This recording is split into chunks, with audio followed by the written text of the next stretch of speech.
Very good morning to all of you. Myself Vikram, your accountancy teacher from VVN Sir Commerce Classes. बेटा आज हम लोग जो बात करेंगे अपने टॉपिक के बारे में, तो उससे पहले एक बार देखने की लास्ट जो टॉपिक हमने पढ़ा था that is the characteristics of accounting. Accounting की कैरेक्टरिस्टिक्स क्या क्या होती हैं और उन कैरेक्टरिस्टिक्स को हमने अच्छे से डिफाइन भी किया, अंडरस्टैंड भी किया। उन कैरेक्टरिस्टिक्स को यदि एक बार रिवाइज करें, देखें तो कैरेक्टरिस्टिक्स में हम बेसिकली बात करते हैं सबसे पहले identification and measuring of financial transactions. जो ट्रांजैक्शंस होती है उनको हम आइडेंटिफाइड करते हैं, मेजर करते हैं। आइडेंटिफिकेशन किस टर्म में? In the terms of money, monetary और नॉन मॉनेटरी ट्रांजैक्शंस। और मेजरमेंट किस में करते हैं? In the terms of money, कि हम उनको प्रेजेंट कर सकते हैं, नहीं कर सकते हैं। वो सारी ट्रांजैक्शन जो मॉनेटरी टर्म में प्रेजेंट की जा सकती है are able to be recorded in the books of account. यदि हम बात करें नॉन फाइनेंशियल ट्रांजैक्शन की, तो हम बेसिकली जैसे अगर आपको कोई ऑर्डर मिल जाए गुड्स का, तो ऑर्डर मिलना is not a monetary transaction, तो उसको हम बुक्स में रिकॉर्ड करके नहीं चलते। या आप ऑर्डर प्लेस कर दें गुड्स को परचेज करने का, वो भी पार्टिकुलरली हमारी मॉनेटरी ट्रांजैक्शन नहीं होती। तो ये जितनी भी ट्रांजैक्शन ऐसी हैं जो मॉनेटरी टर्म में प्रेजेंट नहीं की जा सकती, उनको हम रिकॉर्ड नहीं करते बुक्स ऑफ अकाउंट में। बुक्स ऑफ अकाउंट का हमारा मतलब होता है जर्नल और जो है other type of subsidies books like cash book, purchase book, sales book, BR, BP, journal proper etcetera. तो हम उनको आइडेंटिफाइड करते हैं, उसके बाद उनकी रिकॉर्डिंग करते हैं, फिर उनको क्लासिफाइड करते हैं लेजर के अंदर, फिर उसके बाद समराइजेशन करते हैं और फिर हम उनको एनालाइज एंड इंटरप्रेट करते हैं। समराइजेशन में जो हमने फाइनेंशियल स्टेटमेंट बनाई हुई होती हैं, उन स्टेटमेंट के बेस पे हम उनको क्या करते हैं? एनालाइज करते हैं। एनालिसिस करने के बाद उनसे रिजल्ट्स निकालते हैं और वो रिजल्ट्स जो हैं हम अपने इंटरनल एंड एक्सटर्नल यूजर्स को कम्युनिकेट करके चलते हैं। तो this is all about your previous one topic. आज हम लोग बात करेंगे book keeping, meaning, advantages and it's objective पर। हमारा जो आज का टॉपिक रहेगा that will B meaning of book keeping, objectives and advantages. तो सबसे पहले बात करें बुक कीपिंग क्या होती है।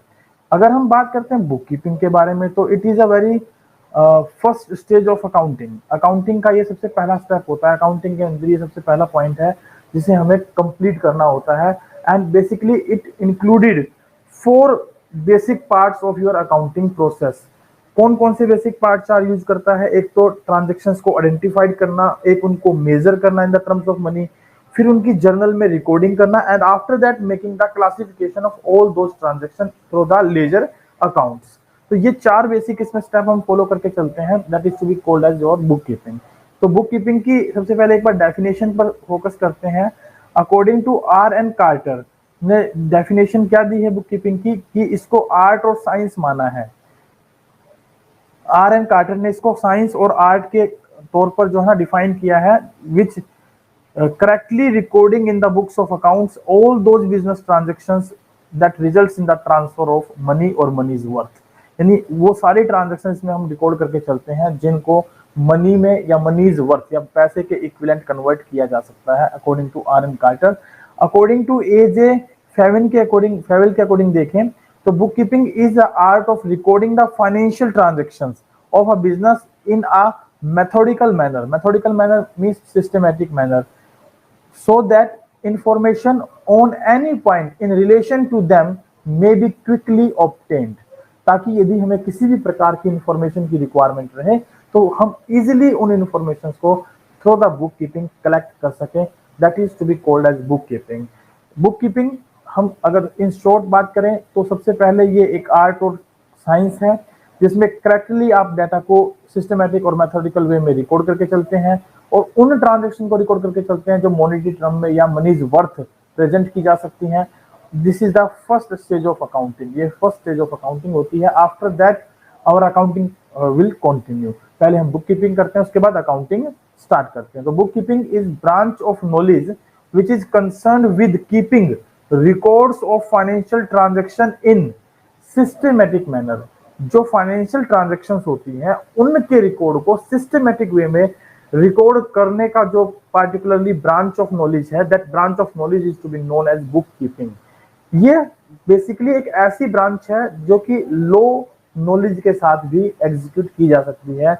एग्जाम्पल के तौर पर हम अपने आसपास जितने भी शॉपकीपर्स देखते हैं या छोटी बड़ी दुकानें देखते हैं जो बेसिकली प्रॉपरली अकाउंटिंग सिस्टम को फॉलो नहीं करती, तो वो बेसिकली 4 स्टेप फॉलो जरूर करती है। पार्टिकुलरली ट्रांजैक्शन को देखती है कि वो रिकॉर्ड करने की है या नहीं है, फिर उनको देखती है कि उनका मनीज वर्थ कितना है, मनीज वर्थ कितना है, तो उन उसको मॉनेटरी टर्म में कन्वर्ट करके उतनी ट्रांजैक्शन को वो रिकॉर्ड करती है, अपने कहीं लिखती है जर्नल के अंदर या किसी नोटबुक के अंदर लिखते हैं वो, और फिर उनको धीरे धीरे क्लासिफाइड करते हैं। क्लासिफाइड कैसे करते हैं कि भाई एक दिन की जितनी भी ट्रांजैक्शन उन्होंने किसी पेज पर या किसी रफ नोटबुक पर लिखी, वहां से जो पार्टिकुलर ट्रांजैक्शन जिस व्यक्ति से बिलोंग करती हैं, वो उनको उनके नाम से उन्होंने एक अकाउंट बनाया हुआ होता है, उन अकाउंट्स में ट्रांजैक्शन डेट वाइज और डे वाइज लिख देते हैं, ताकि उनको सारी इंफॉर्मेशन उनकी जो है up to date properly maintained रहे। तो ये एक ब्रांच ऑफ नॉलेज है जिसका पर्पज क्या होता है, बेसिकली ट्रांजैक्शंस को रिकॉर्ड करना। कौन सी ट्रांजैक्शन को रिकॉर्ड करना? फाइनेंशियल नेचर की ट्रांजैक्शन को रिकॉर्ड करना। It may be defined as science और art of recording.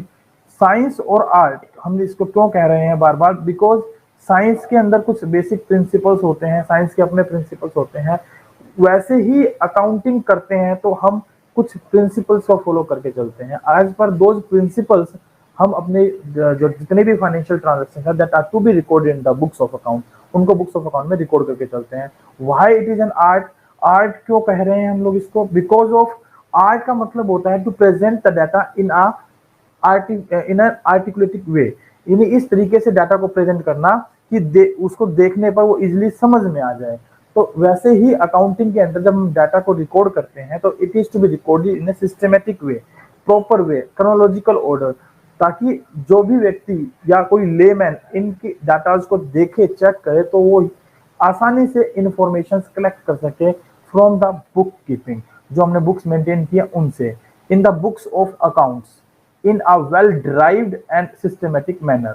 Book keeping involves 4 main activities, इसमें 4 मेन एक्टिविटीज हमारी शामिल होती हैं, और you can say that accounting process के जो स्टेप होते हैं उनमें जो पहले 4 स्टेप होते हैं that are to be followed under the book keeping. So it is a primary stage of book keeping, primary stage of accounting. उसके बाद हम अकाउंटिंग स्टार्ट कर देते हैं। तो कौन कौन से 4 स्टेप हैं? Identification of financial transaction and events, measurement of transaction in the terms of money, recording of transaction in the books called journal, which can be further divided into various subsidiaries books such as cash journal, purchase journal, sales journal, and these books are also to be called as day book. इनको हम day books के नाम से भी जानते हैं या day journal के नाम से भी जानते हैं। तो ये डे बुक क्यों है? क्योंकि इनमें date and day wise transactions को रिकॉर्ड करके चलते हैं हम लोग, यानी रूटीन की ट्रांजैक्शंस इसमें रिकॉर्ड की जाती हैं, इसलिए डे बुक्स कहलाती हैं। और लास्ट पॉइंट हमारा जो है classifying them into through the ledger by grouping the transaction और entries of one nature at one place. और लास्ट में हम करते हैं क्लासिफिकेशन, जिसमें हमने पढ़ा था कि जो सिमिलर नेचर की ट्रांजैक्शंस होती हैं they all are to be placed under a single head, और that is to be known as ledger account. For example, building से रिलेटेड यदि हमने एंट्रीज पास की हैं, बिल्डिंग से रिलेटेड यदि हम कोई ट्रांजैक्शन कर रहे हैं बिजनेस में, खरीदनी है, बेचनी है, या उसके ऊपर डेप्रिसिएशन लगाना है, तो ये सब ट्रांजैक्शन जब हम करते हैं तो उनके लिए हम एक पार्टिकुलरली हेड मेंटेन कर लेते हैं, that is to be known as building account. तो उनको हम एक बुक में क्लासिफाइड करते हैं जिसको हम बोलते हैं लेजर बुक। और इस बुक के बिहाफ पर हम क्या मेंटेन करके चलते हैं? इस बुक के बिहाफ पर हम करते हैं समराइजेशन, उसके बाद हम एनालिसिस एंड अपना जो है डाटा को इंटरप्रेट करते हैं, और लास्ट स्टेप फॉलो करते हैं कम्युनिकेशन का। और ये तीनों स्टेप हमारे फॉलो किए जाते हैं किसके अंदर? अकाउंटिंग के अंदर। तो आज हम क्योंकि बुक कीपिंग के बारे में पढ़ रहे हैं तो केवल 4 स्टेप हम बुक कीपिंग में फॉलो करते हैं। चलिए इसके ऑब्जेक्टिव पर फोकस करते हैं। ऑब्जेक्टिव्स क्या है? अगर हम बात करें बुक कीपिंग के ऑब्जेक्टिव्स के बारे में, तो objectives of book keepings are, first one अगर हम बात करते हैं तो ध्यान रखिएगा कि ये एक प्रकार की ऐसी बुक है जो कि हमें परचेज और सेल ऑफ गुड्स की इंफॉर्मेशन देती है। ये एक ऐसी बुक है जो हमें इनकम और एक्सपेंसेस के बारे में बताती है। ये एक ऐसी बुक है जिसमें हम एसेट्स एंड लायबिलिटीज की रिकॉर्डिंग करके चलते हैं। ये एक ऐसी बुक है which helps to record the changes in the value of asset and liability. जो हमने एसेट एंड लायबिलिटीज को रिकॉर्ड किया, उनकी वैल्यू में जो परिवर्तन आए हैं उनको रिकॉर्ड करने में हमारी मदद करती है। It is a type of book जो कि डिफरेंट इंटरेस्टेड पार्टीज को अलग अलग इंफॉर्मेशन प्रोवाइड करती है। ये एक ऐसी बुक है जो कि मैनेजरियल कंट्रोल में हमारी मदद करती है। ये एक ऐसी बुक है जिसके आधार पर आप अपने डेटर्स, क्रेडिटर्स, जिनको आप उधार में सामान बेचते हैं, जिनसे आप उधार में सामान खरीदते हैं, उनकी जानकारी ले पाते हैं। तो ये सारा काम हम क्लासिफिकेशन तक कर लेते हैं, क्लासिफिकेशन तक हमें सारी इंफॉर्मेशन इजिली मिल जाती है। तो that's why book keeping having the different type of objectives. अब इन ऑब्जेक्टिव को यदि वन बाय वन करके पढ़ें तो सबसे पहला ऑब्जेक्टिव है knowledge of sale and purchase of goods. जो sale and purchase of goods होती है उसकी जानकारी हमें मिलती है। How we will collect the information of purchase and sales from the book keeping. देखिए बुक कीपिंग में हमने पढ़े कि केवल 4 स्टेप फॉलो करते हैं। पहला आइडेंटिफिकेशन ऑफ ट्रांजेक्शन, दूसरा मेजरमेंट ऑफ ट्रांजेक्शन, तीसरा रिकॉर्डिंग ऑफ ट्रांजेक्शन। तो ट्रांजेक्शंस को जहां हम लोग रिकॉर्ड करते हैं ना, that book is to be known as journal. और उस जर्नल को भी हमने फर्दर डिवाइडेड किया है सब सब्सिडीज बुक्स के अंदर। वो सब्सिडीज बुक्स कौन कौन सी हैं हमारी, उनमें बात करें तो cash book, purchase book, cell book, purchase return, cell return, bills receivable, bills payable, journal proper, ये हमारी different type of books of original entry होती हैं, सब्सिडीज बुक्स होती हैं, जिनसे हमें अलग अलग इंफॉर्मेशन मिलती है। एग्जाम्पल के तौर पर कैश बुक मुझे बताएगा cash and bank related information, कितना कैश मेरे पास अवेलेबल है, कितना बैंक बैलेंस मेरे पास अवेलेबल है। परचेज बुक मुझे बताएगी ड्यूरिंग द पार्टिकुलर ईयर या पार्टिकुलर मंथ हमने कितना सामान उधार में परचेज किया है। Credit purchase of the goods only, केवल और केवल goods, not of the assets. यानी जिस चीज में आप डील करते हैं ना उनकी क्रेडिट परचेज यदि आपने की है तो वो क्रेडिट परचेज कितने रुपए की है, that is to be disclosed by your purchase book, purchase journal जिसे हम बोलते हैं, परचेज बुक से हमें पता लगती है। वो सारी की सारी क्रेडिट ट्रांजैक्शन को रिकॉर्ड करता है, कौन सी, जिनमें हम डील्स करते हैं, जिन गुड्स में हम डील करते हैं, केवल उन गुड्स से रिलेटेड ट्रांजैक्शन। तो with the help of account books a record of total sales and purchase during a particular period can be maintained easily. आसानी से हम उनको क्या कर सकते हैं, मेंटेन भी कर सकते हैं और जानकारी भी उसके बारे में ले सकते हैं, क्योंकि हमारे पास डिफरेंट डिफरेंट सब्सिडीज बुक्स होती हैं। Knowledge of income and expenses, अब जितने भी इनकम है या एक्सपेंसेस है उन सब का रिकॉर्डिंग जर्नल के थ्रू हम डिफरेंट डिफरेंट बुक्स में ले जाते हैं। जर्नल के थ्रू लेजर अकाउंट्स उनका क्रिएट करते हैं, तो हमें पार्टिकुलरली इनकम अकाउंट से ये पता लग जाता है कि कितनी इनकम हमें हुई है, एक्सपेंसेस से हमें ये पता लग जाता है कि कितने एक्सपेंसेस हमारे हुए हैं।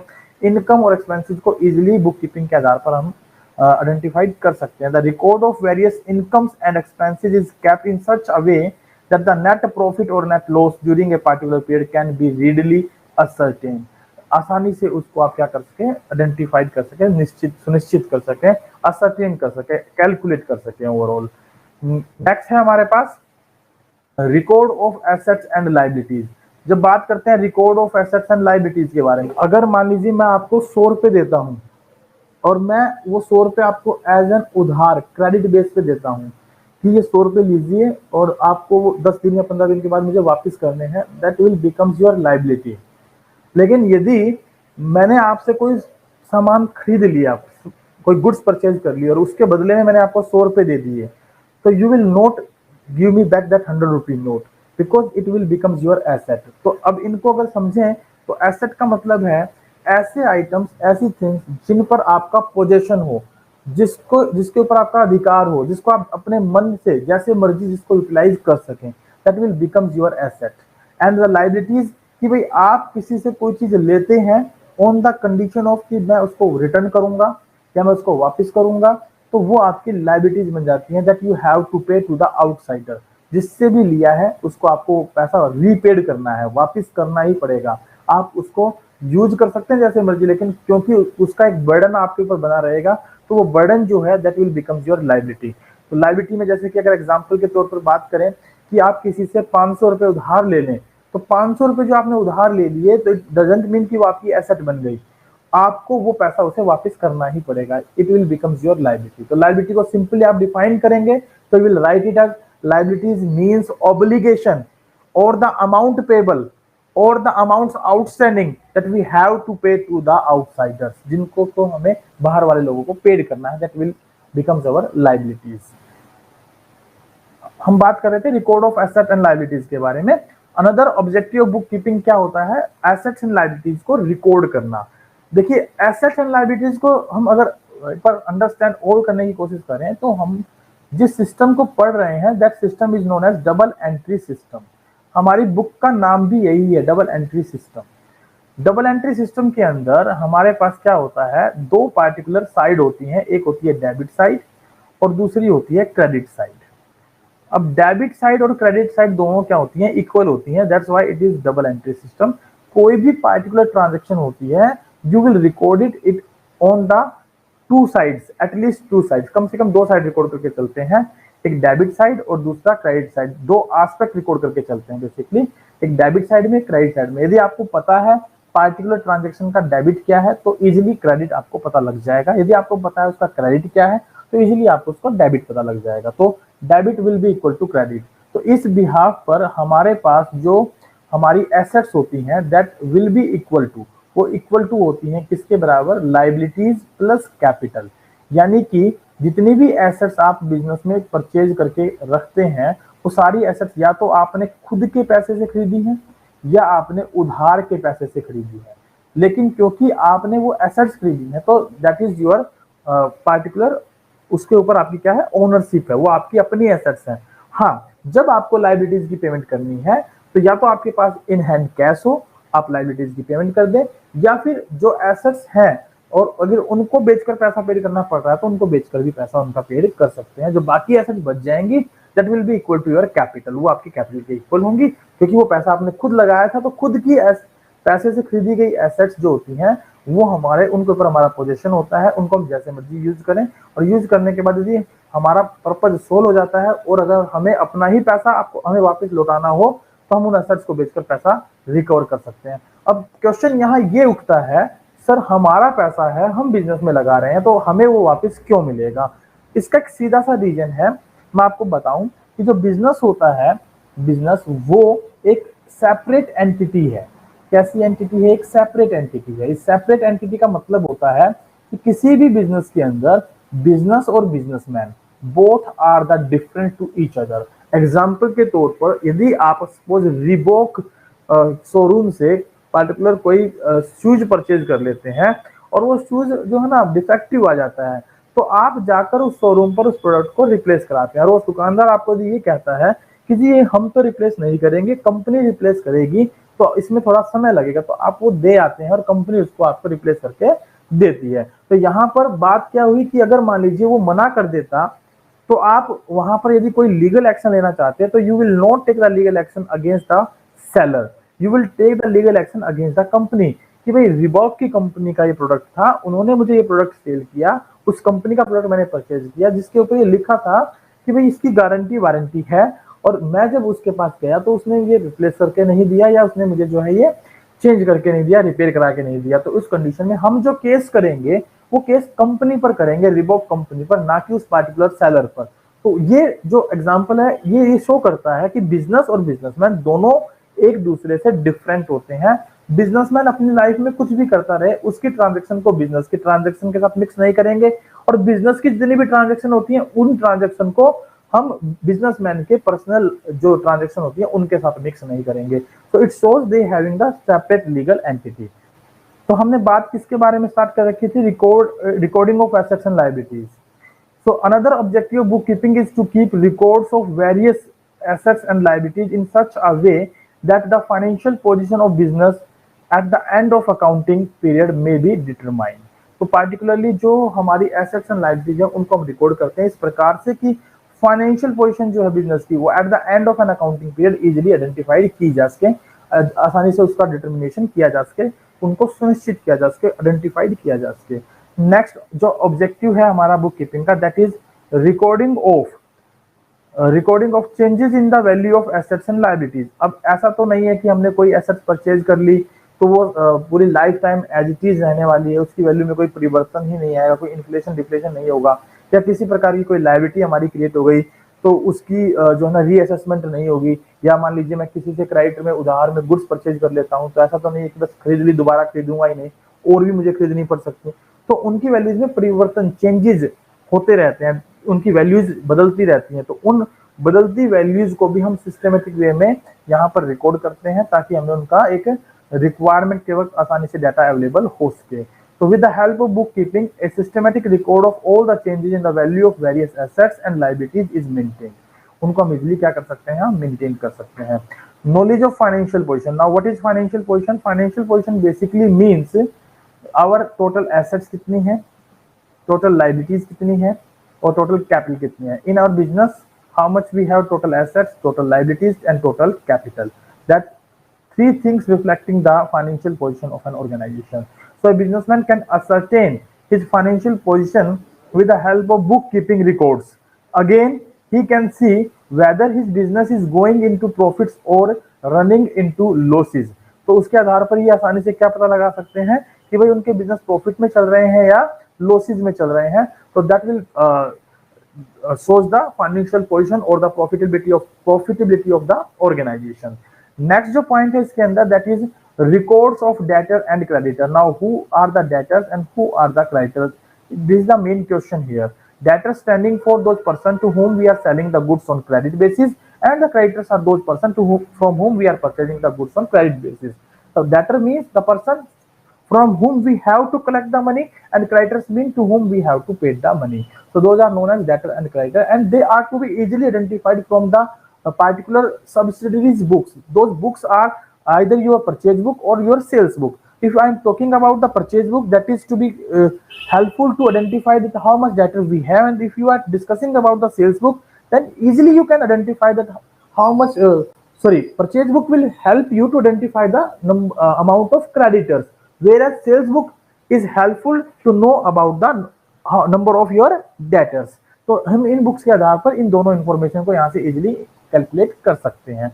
So from bookkeeping record, the businessman will be able to know the names of customers and amount of money they owe to the business. At the same time, with the help of these records, he can ascertain the name of creditors and the amount the business owes to them. यानी कितना पैसा हमने businessman से लेना है और कितना पैसा बिजनेस को देना है और कितना पैसा बिजनेस को दूसरों से लेना है, इस बारे में हमें इजीली जानकारी मिल जाती है.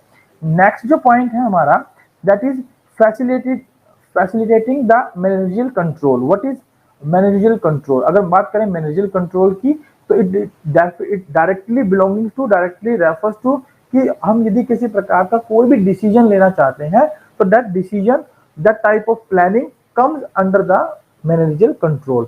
So under the bookkeeping we can easily come to know about the different kind of informations जिनके आधार पर जो मैनेजमेंट होती है that will be helpful to take the decisions or to make the forecasting or doing the planning for the future.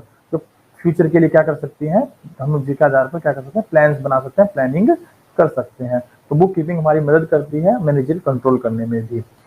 Providing information to various interested parties. अब interested parties के बारे में हम पहले भी एक बार जिक्र कर चुके हैं. यहाँ दो प्रकार की इंटरेस्टेड पार्टीज होती हैं, या तो वो इंटरनल पार्टीज होती हैं या वो हमारी एक्सटर्नल पार्टीज होती हैं. अब इंटरनल पार्टीज और एक्सटर्नल पार्टीज को हम अलग अलग इंफॉर्मेशन प्रोवाइड करते हैं with the help of the book keeping. So book keeping records provide relevant business information to the various interested parties like proprietor. Proprietor is basically our internal user, investors external user, creditors external users, bankers external users.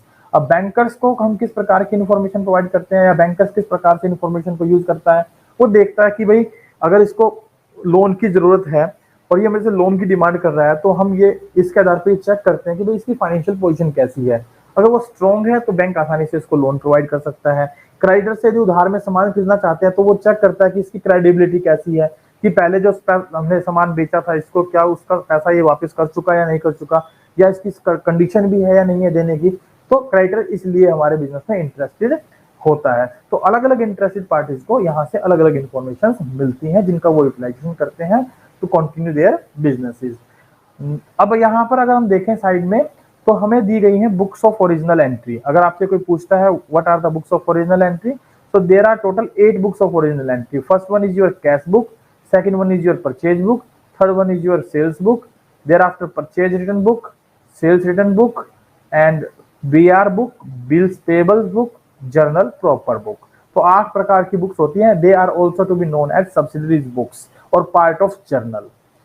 And what are the financial transaction. अगर हम financial transaction के बारे में बात करें जिनको books record करके चलता है तो उनमें हम बात करते हैं like purchase of goods, goods sold, paid salaries, rent received, assets purchased, assets sold. So these type of information are to be recorded into business, जिनको आप monetary term में measure कर सकें, measured in the terms of money.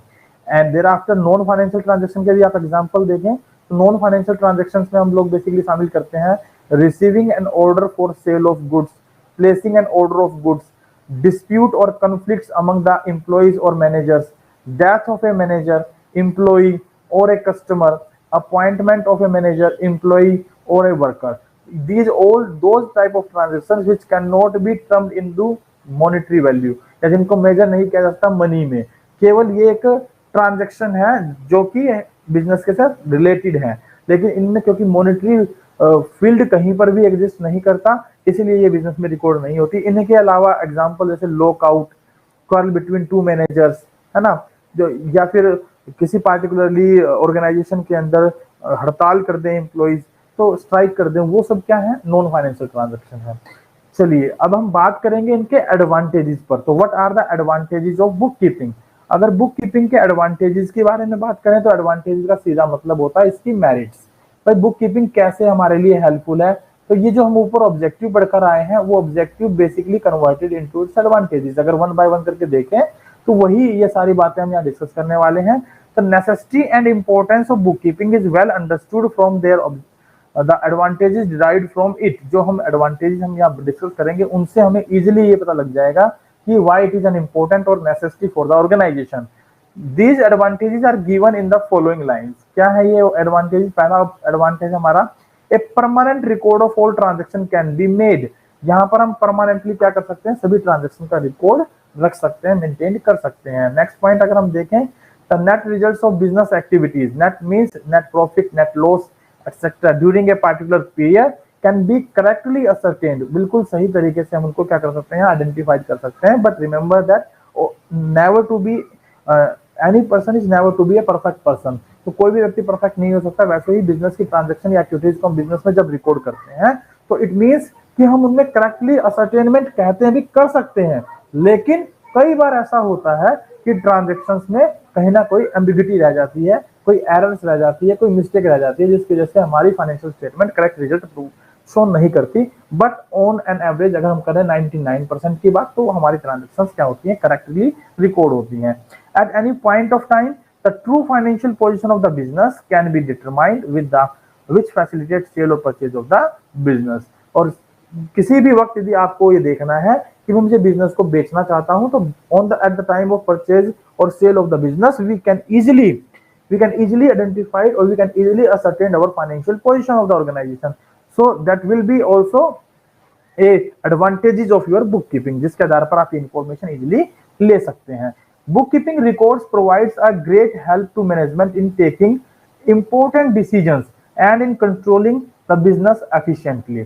तो particularly जो book keeping होती है वो क्या करती है, आपकी बहुत मैनेजमेंट की भी काफी हद तक मदद करती है। किस पर्पज के लिए? वो taking the various types of decisions and making the controlling activities in the businesses. Controlling activity के बारे में बात करें तो हम ये कह सकते हैं जैसे कि कॉस्ट कंट्रोल एक्टिविटी है या payment of the taxes on time है। तो इस तरीके की एक्टिविटीज को जो मैनेजमेंट है वो प्रॉपर्ली क्या कर सकते हैं, एग्जीक्यूट कर सकते हैं with the help of the information collected from the book keeping. And next one जो एडवांटेजेस है हमारे पास, that is adequate financial information is made available for legal and tax purposes. और यदि किसी प्रकार की आपको लीगल इंफॉर्मेशन या लीगल पर्पज के लिए इंफॉर्मेशन या टैक्स पर्पज की इंफॉर्मेशन चाहिए तो एडुकेट फाइनेंशियल इंफॉर्मेशन आपको इजीली बुक कीपिंग से मिल जाती है। तो these are the various advantages of your book keeping. And connected with this topic today one small topic is also there, that is called as difference between the book keeping and accounting. तो book keeping और accounting में क्या difference होता है? हमने accounting भी पढ़ी, हमने बुक कीपिंग भी पढ़ी। दोनों में यदि डिफरेंस की बात करें तो मैंने आपको कुछ डिफरेंसेस तो बीच बीच में बताई थे, जैसे कि बुक कीपिंग प्राइमरी स्टेज है, अकाउंटिंग सेकेंडरी स्टेज है। जैसे कि बुक कीपिंग के लिए ज्यादा नॉलेज की जरूरत नहीं होती, अकाउंटिंग के लिए हायर एनालिटिकल स्किल्स की जरूरत होती है। जैसे कि मैंने आपको बताया था कि बुक कीपिंग में हम अकाउंटिंग प्रोसेस के फर्स्ट 4 स्टेप फॉलो करते हैं, बाकी के 3 स्टेप हम अकाउंटिंग में फॉलो करके चलते हैं। मैंने यहाँ पर यह भी बताया था कि जो बुक कीपिंग है वो जो आम आदमी होता है कि जूनियर लेवल के जो एम्प्लॉइज होते हैं वो परफॉर्म कर सकते हैं, क्योंकि अकाउंटिंग को परफॉर्म करने के लिए हमें स्किल्ड पर्संस की रिक्वायरमेंट होती है। तो उन्हीं के आधार पर कुछ डिफरेंसेस हमें यहाँ दिए गए हैं। उन डिफरेंसेस को यदि देखें तो पहला डिफरेंस जो है वो on the basis of nature है। तो नेचर की बात करें तो बुक कीपिंग में हम बेसिकली 4 जो ना स्टेप फॉलो करते हैं, तो आइडेंटिफाइंग का, एक मेजरिंग का, एक रिकॉर्डिंग का, एक क्लासिफिकेशन का। जबकि accounting is concern with summarising, interpreting and communicating of the financial information to it different users. Stage की बात करें तो it is a primary stage and it is a secondary stage, और you can say that where book keeping ends accounting starts. Responsibility की अगर बात करें इसके अंदर, स्टेज के बाद रिस्पॉन्सिबिलिटी का मतलब होता है उत्तरदायित्व, यानी कौन किसके प्रति रिस्पॉन्सिबल होता है। तो बुक कीपिंग में जो भी काम किया जाता है उन सब के लिए रिस्पॉन्सिबल होता है जूनियर स्टाफ, यानी कि लाइक क्लर्क वगैरह, वो इसके लिए क्या होते हैं, रिस्पॉन्सिबल होते हैं। उनकी रिस्पॉन्सिबिलिटी कम होती है, जो भी वो काम करते हैं केवल उसके लिए रिस्पॉन्सिबल होते हैं। लेकिन अकाउंटिंग के अंदर जो हमारा स्किल्ड या सीनियर स्टाफ होता है, जैसे अकाउंटेंट है, चार्टर्ड अकाउंटेंट है या अकाउंट ऑफिसर है, उनकी रिस्पॉन्सिबिलिटी ज्यादा होती है, बिकॉज जो मेन वर्क होता है समराइजेशन का, इंटरप्रेटिंग, एनालाइजिंग द स्टेटमेंट्स का और उनके आधार पर निकाले गए रिजल्ट्स को कम्युनिकेट करने का, वो सब किसके हाथ में होता है, वो सब हाथ जो है पार्टिकुलरली जो हमारे अकाउंटेंट होते हैं उनके ऊपर बेस्ड होता है, उनके द्वारा वो जो ना लुक आफ्टर किया जाता है, तो वो ज्यादा रिस्पॉन्सिबल माने जाते हैं। और थोड़े से अगर डिफरेंस के बारे में बात करें तो nature of knowledge and required, nature of knowledge required. तो नॉलेज के लिए मैंने आपको बताया था, इसमें जो बुक कीपिंग में ना ज्यादा स्पेशल नॉलेज की रिक्वायरमेंट नहीं होती और एबिलिटी की भी ज्यादा जरूरत नहीं होती, लेकिन इनके लिए हमें स्पेशल टेक्निकल और एनालिटिकल नॉलेज की और एबिलिटी की रिक्वायरमेंट होती है अकाउंटिंग के लिए। लाइबिलिटीज फॉर द जॉब, यहाँ पर जो जॉब के लिए लाइबल होते हैं वो पार्टिकुलरली कौन होते हैं, जूनियर लेवल स्टाफ, और उनके द्वारा किया गया काम एक लेस रिस्पॉन्सिबिलिटी क्रिएट करता है। तो a book keeper is not liable for accounting work, क्योंकि अकाउंटिंग वर्क तो हम किस में करते हैं, अकाउंटिंग के अंदर करते हैं, और उसके लिए कौन लाइबल होता है, अकाउंटेंट लाइबल होता है। और ऐसे ही अगर लास्ट पॉइंट के बारे में बात करें, फाइनेंशियल पोजीशन, तो जैसे कि book keeper does not throw any light of financial position of the business. It means जिससे पता तो लगाई जा सकती है कि एसेट्स लायबिलिटीज कैपिटल कितनी है, but exactly we can not identify the information. उनको पता लगाने के लिए we have to prepare the financial statement, and those financial statement are to be prepared under the accounting only, and there we are preparing the trading and profit and loss account and balance sheet, etc. So accounting shows the exact financial position of the business in the form of financial statement that is to be called as final accounts, जिनमें हम basically trading account, profit and loss account and balance sheet use करके चलते हैं, बनाकर चलते हैं। और next जो टॉपिक हमारा रहेगा वो रहेगा मीनिंग ऑफ अकाउंटेंसी, जिसको कि हम अपनी नेक्स्ट क्लास में डिस्कस करेंगे। आज के लिए केवल इतना ही। और अगर हम एक बार देखें तो हमने आज जो रिवाइज किया है या हमने जो स्टडी किया है वो क्या पढ़ा है, उसका एक माइंड मैप अपने माइंड में सेट कर लेते हैं। That is we have discussed about the meaning of book keeping, features of book keeping, it means objective of book keeping and its advantages. ये इन सब चीजों के बारे में हमने यहाँ पर आज पढ़ा है। तो इससे रिलेटेड मैं एक वर्कशीट आपको शेयर करूंगा, आपको 30 मिनट पर जो स्टडी मटेरियल होता है उसके अंदर आपको अवेलेबल हो जाएगी ये वर्कशीट। वहां से आप इसको डाउनलोड कर सकते हैं, देख सकते हैं। वहां पर ये एक एमसीक्यू टेस्ट पर बेस्ड वर्कशीट होगी, जिसके आपको एमसीक्यू को टिक करके आपको जज करना है कि आपने कितना सीखा अब तक, उस पर ये बेस्ड रहेगी। तो एक मान लीजिए वो एमसीक्यू टेस्ट होगा 10 क्वेश्चंस का, राइट। तो उनको ध्यान से पढ़ना है और उनके आंसर्स को आपने यहाँ पर देना है। तो थैंक्स फॉर टुडेज क्लास। मिलते हैं कल अपनी कल की नेक्स्ट क्लास में। कल जो टॉपिक रहेगा वो रहेगा हमारा मीनिंग ऑफ अकाउंटेंसी, और फिर हम बात करेंगे book keeping, accounting and accountancy में क्या क्या डिफरेंसेस होते हैं। Thank you very much.